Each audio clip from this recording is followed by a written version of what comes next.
Hi.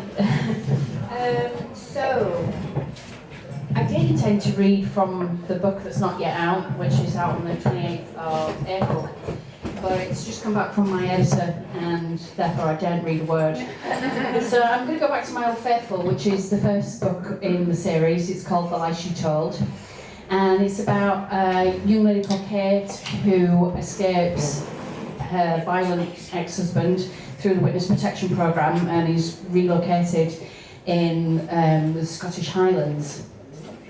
I'm going to read you two different sections just so that you can get an idea. Bear with me a second. So, whilst Kate has been relocated, somebody from her past catches up with her, and whilst all she wants to do is build a new peaceful life for her son Joe with a local within the Gaelic community where she moves to a guy called Jack. Ryan, who comes back to intimidate her, is determined to do everything he can do to destroy her new life. So I'm going to read a couple of sections just to give you a feel for. The Highland weather never failed to amaze Kate. When she'd set off to drop Joe at Cubs, it had been dark and overcast. Less than 30 minutes later, it was like the end of the world was on its way. Dark, stormy clouds had advanced and descended quickly. She was grateful she knew these roads, or she would have become disoriented and lost. Despite using her headlights on the Ford Fiesta she'd recently purchased, she could barely make out the road ahead. She switched to full beam and leaned forward to peer through the windscreen. "What the hell?" she muttered. Some poor sod had been caught in the storm and was walking along the grass verge. She flashed her lights, slowed down and pulled over. She beeped her horn, the sound somewhat lost in the melee, but it was enough to attract the attention of the figure, which stopped and turned, heading towards her. Kate leaned over to open the passenger door. The wind was howling, it was raining sideways, and although she could barely make out whether it was male or female at the side of the road, she knew it would be someone local. It was a common enough occurrence for her not to worry about it being a stranger. The grateful figure stepped forward and practically threw themselves into the car. "Good of you to stop," I thought. "We're standing there for a minute." "It's no bother. The storm came in pretty quickly. It's like the end of days," Kate indicated and pulled away from the verge. The stranger laughed. "Do you often pick strangers up at the side of the road?" "No, but I figured you might be local. Are you from round here? Your accent doesn't seem local." Kate was seriously regretting her decision to stop.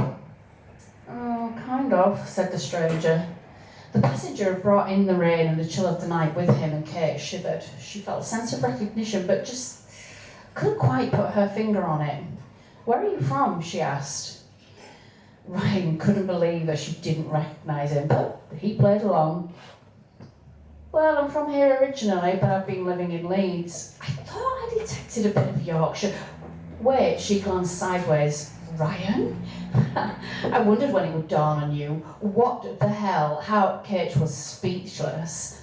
She'd last seen Ryan on the final day of the court hearing, hanging around the court steps. As memories slowly clicked into place, her hands started to shake. Heart pounding, she moved from recognition to anger in a split second. She swerved violently and pulled haphazardly onto the side of the road. "What the actual fuck? What are you doing here?" She removed her seatbelt, and despite the lashing rain, she opened the car door and got out. "Get the fuck out of my car right now," she yelled above the cacophony of noise that swirled around the hills. Ryan leaned over into the driver's seat and shouted something, but Kate couldn't hear for the pounding in her ears. Rage, shock, horror and fear just took over. "I want you out of my car now," she screamed, again shaking with rage. Reluctantly, Ryan did as she demanded and stepped into the monsoon. "Come on, Kate, don't be like that." He headed around to the front of the car towards her, but she backed away. "Oh, no, you don't, Ryan. Stay away from me." Ryan carried on forward, relentless. "Kate, what's wrong with you?" "Seriously, you seriously don't know?" Kate fumed. "Tell me, why are you here? How did you find me? What?" Ryan moved closer to Kate and reached forward, putting her arms to her side. She struggled furiously and lashed out, but Ryan was much bigger and stronger than Kate, and he soon had her gripped to him. You were always a bit of a wildcat. Will you just calm down and listen to me? Ryan risked losing his grip and held her by the forearms. And for God's sake, let's get back in the car. We're getting piss wet through. Reluctantly, Kate shrugged free from Ryan's grasp and sat back in the driver's seat, slamming the door to vent her anger. Gee, said Ryan, it knows how to rain up here. I'd almost forgotten. He shivered as icy droplets found their way down the neck of his collar. Kate was shivering too, and not just because of the rain. Part of her past, the one she'd tried so hard to escape, was sitting right next to her. She didn't know what to think as she gripped the steering wheel and rested her head on the curve. The shock of seeing his face and hearing his voice brought back painful memories. Unbidden tears started to mingle with the raindrops on her face and merged to spill down onto her soaking wet jeans. Next to her, Ryan was rooting around in the glove box looking for a tissue. His hand found an old crumpled pack at the back. Here, take this, he offered, shifting around in his seat so that he was facing her as much as he could in the confined space. Kate took the proffered tissue and wiped her face. Pulling herself together, she looked at Ryan, fully for the first time. What do you want, Ryan? Why are you here? Ryan went on to explain that he'd returned home at his dad's request. So whatever else you're thinking, I'm genuinely here to help out at the pub. Kate listened but was sceptical. Part of her wanted to believe he was being genuine. She'd always felt a connection with Ryan as she hadn't with Darren. Kate breathed heavily in and out in an effort to try and think straight. Ryan reached for her hand that had fallen into her lap. She let him hold her fingers lightly. It's just too much to take in, Ryan. I don't know what to think. Ryan, pleased that she hadn't pulled away, gently massaged her freezing cold fingers. Look, I knew you'd be shocked. I'm sorry. Me and you. It worked out way better in my head. Kate's head snapped up. I'm sorry, what does that mean? Realising his mistake, Ryan tried to backtrack. I didn't know it was you in the car. That doesn't make sense. How did you know I was here? How long do you know I'd been here? Only a couple of days. I heard some regulars at the pub talking about a Yorkshire woman taking over Harbour Cafe, and though it was a chance in a million, I asked a couple of questions and thought it might be you. Then I saw Joe coming out of school and it all just kind of clicked into place. Wait, what, you've been watching me? Kate was incredulous.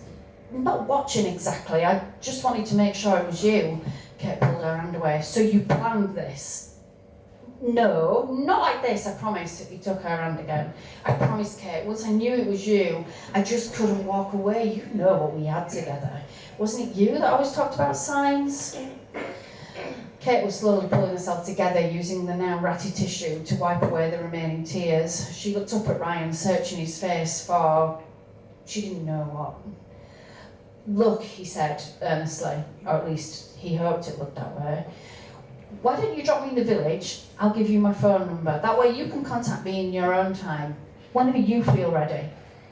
Ryan rooted around in his pocket and pulled out a scrap of paper that had miraculously stayed dry despite his jacket being soaked. He passed the piece of paper over to Kate and reluctantly she took it from him.